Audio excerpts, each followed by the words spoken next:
అది 1450వ సంవత్సరం జర్మనీలోని మెయిన్స్ నగరంలో మొట్టమొదటిసారిగా కనుగొనబడిన ముద్రణా యంత్రము ద్వారా మొట్టమొదటిగా బైబిల్ను జోహానస్ గుటెన్బర్గ్ చే ముద్రించబడింది. దీని మొట్టమొదటి కాపీ 1454లో అందుబాటులోకి వచ్చింది. ఈ బైబిల్ కాపీలను లాటిన్ భాషలో ముద్రించారు.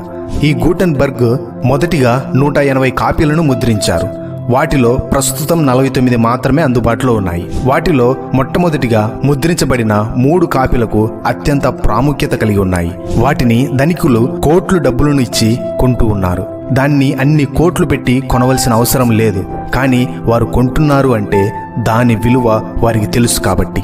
కొంతమంది దీన్ని ముద్రించే ముందు బైబిల్ లేదా అని అనుకుంటుంటారు. అలా ఏమి కాదు. ఎప్పటి నుండో వాక్యం ఉంది, కానీ అది ముద్రించినది కాదు, చేతితో వ్రాయబడి ఉన్నది. వాక్యము ఆది నుండే ఉన్నది.